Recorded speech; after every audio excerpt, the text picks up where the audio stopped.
Oke teman-teman, pada konten kali ini langsung saja ya, 5 cara menjinakkan ciblek ya, 5 cara menjinakkan burung ciblek. Untuk metode yang saya gunakan adalah metode Dokter IT. Jadi kita langsung ke pokok poinnya. Sebelum saya masuk ke pokok pembahasan untuk menjinakkan burung ciblek ya teman-teman, silakan di-subscribe terlebih dahulu. Jadi ada 5 poin yang teman-teman perlu perhatikan ya, kita langsung ke materi saja. Yang pertama, kandang kecil.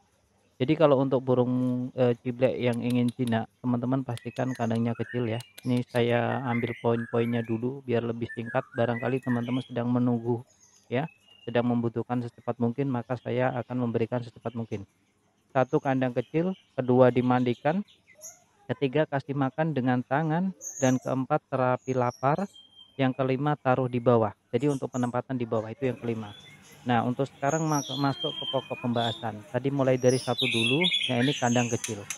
Jadi sebisa mungkin kandangnya sekecil mungkin. Ini gunanya untuk apa? Untuk meminimalisir pergerakan bebas. Jadi biar nggak terlalu terbang ke sana ke sini. Kalau kita menggunakan kandang kotak gede, maka dia akan lebih, susah untuk jinaknya. Apalagi kalau kita ditaruh di umbaran, makin susah. Apalagi kalau kita lepaskan di aviari, maka dia seperti, jibrek-jibrek liar nantinya karena tidak terkontrol. Nah, seperti itulah konsepnya adalah kandang kecil. Seperti kandang untulan makin bagus, makin kecil kandang makin bagus. Untuk meminimalisir pergerakan atau, kebebasan. Intinya dia harus benar-benar dikendalikan. Nah, kalau untuk mengendalikan ciblek maka ruangannya pun harus sekecil mungkin. Jadi tidak ada ruang gerak yang terlalu lebar. Yang penting burungnya masih nyaman saja ya teman-teman ya. Oke, pokok pembahasan satu sudah selesai karena ini ada 5 yang harus dibahas, maka takutnya durasinya nanti tidak cukup ya, paling saya hanya 8 sampai 10 menitan saja, tidak terlalu lama-lama. Terus mandikan. Nah ini ya, teman-teman, cara memandikannya cukup disemprot, kabut saja. Sampai benar-benar, ciblek tadi itu basah-basah kuyup ya, sampai basah kuyup. Seumpama tangannya teman-teman pun masuk, dia sudah tidak loncat lagi. Nah, itu sampai benar-benar basah dan tidak boleh dijemur. Nah, ini gunanya untuk apa? Agar keringnya lama, teman-teman, berproses. Keringnya berproses dan lama, ya. Keringnya berproses dan lama. Jadi untuk mandikannya ini, lihat-lihat situasi dan kondisi. Sebisa mungkin mandikannya, sebelum mandi dikasih makan dulu, entah jangkrik, entah ulet, intinya perutnya jangan sampai kosong karena ciblek juga tidak gampang, nanti takutnya masuk angin dan bablas malahan ya. Jadi harus hati-hati, mandikan ya, mandikan, terus, langsung diangin-anginkan saja ya, jangan sampai kena jemur ya, intinya jangan sampai dijemur karena kalau dijemur nanti, keringnya cepet, nanti malah lebih susah lagi untuk jinak ya, gitu ya teman-teman. Terus itu yang kedua, yang ketiga, ketika kita memberi makan atau memberi jangkrik, ulet itu dengan tangan teman-teman ya, dengan tangan. Tangan kita masuk ya, nah ini urutannya ini, pokoknya setiap memberikan EF itu harus pakai tangan ya, harus menggunakan tangan. Terus yang keempat, terapi lapar, harusnya lapar dulu baru kasih makan ya. Jadi setelah mandi itu dibiarkan beberapa jam gitu teman-teman ya, sampai benar-benar, apa sih namanya, sampai benar-benar kelaparan gitu. Jadi nanti kalau kita memegang EF pakai tangan itu, dia langsung makan ya, langsung makan karena lapar tadi. Nah, kalau sudah gitu, secara otomatis kita akan memberikannya ulet lagi, jangkrik lagi, kita genggam ya, kita pegang pakai tangan sebisa mungkin ditahan, jangan sampai dilepaskan ya, untuk EF-nya, agar interaksi dengan kita, dengan tangan kita itu makin bagus. Jadi benar-benar harus sabar. Karena biasanya kalau tangan pertama kali masuk dia juga susah untuk makannya, tapi lama-lama juga dia pasti makan dan mau, ya.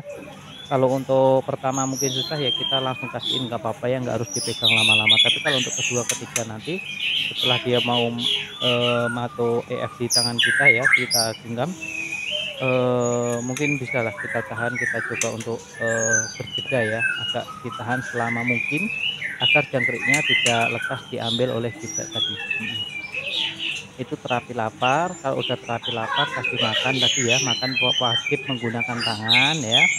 nanti kita bahas tentang jiplek ya, tahapan-tahapannya, semuanya ya, tentang solusi burung ya, kita bahas satu persatu. Nah, setelah semuanya kasih makan sudah, mandinya sudah, sekarang kita masuk ke tahap penempatan. Yang kelima penempatan, posisi itu di mana sih? Saya sarankan, tadi setelah mandi, teman-teman langsung taruh saja di bawah, nggak usah diapa-apain, biarin sampai benar-benar bulunya kering dan ditunggu beberapa jam ya, sampai benar-benar jipleknya lapar baru dikasih makan. Setelah dikasih makan, satu biji aja dulu, satu biji taruh di bawah, ya, di bawah yang sekiranya dekat orang lalu lalang ya, dekat orang lalu lalang, bisa di tanah ya, atau bisa di teras, bisa di pokoknya di dekat jalan orang yang sering lalu lalang atau keramaian ya. Nah, untuk penyimpanan malam hari, taruh di bawah saja di dekat TV, biasanya itu kan tempat ngumpul, keluarga ya. Nah, kita bisa menaruhnya di situ, di dekat TV. Agar apa? Agar cibleknya tadi makin cepat teman-teman ya, makin cepat untuk jinak. Insya Allah ya, kalau ini berulang ya, bahkan nggak sampai berulang kali ya, biasanya saya sudah menjalankannya, ada yang satu proses juga langsung jinak teman-teman. Jadi, ketika paginya saya semprot ya kan, pagi disemprot nih, terus saya diamkan, ya, setelah diamkan saya, terapi lapar tuh kan beberapa jam, habis itu saya kasih makan dengan tangan, dia sudah mau matok, habis mau makan, eee,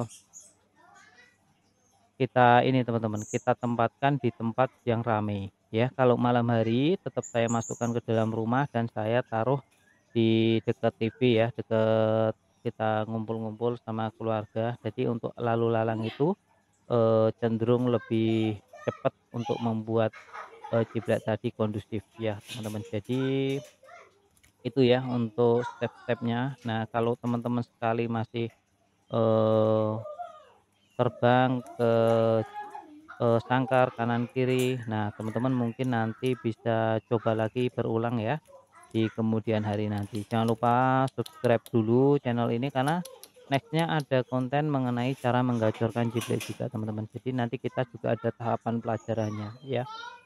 Tema kali ini khusus untuk menjinakkan jiplek dulu, akurat, pasti jadi dan pasti, jinak ya. Karena kalau untuk menggacorkan jiplek itu kan kita butuh effort yang lebih ya. Salah satunya ya pondasinya harus jinak dulu, baru kita ke tahap gacor. Kalau gacor tanpa jinak susah teman-teman ya, susah dan tidak bisa ya, kecuali dia bunyinya kalau nggak ada orang. Nah itu lain cerita ya, itu mah apa sih, kalau sepi bunyi ada orang diem, nah itu kan masih takut, masih stres, itu ya teman-teman ya.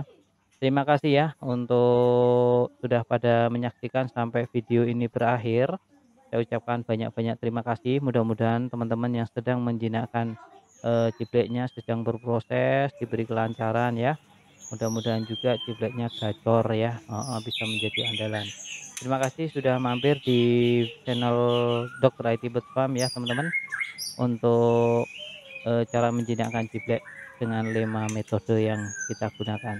Bye-bye, assalamualaikum warahmatullahi wabarakatuh. Salam lestari, salam prestasi.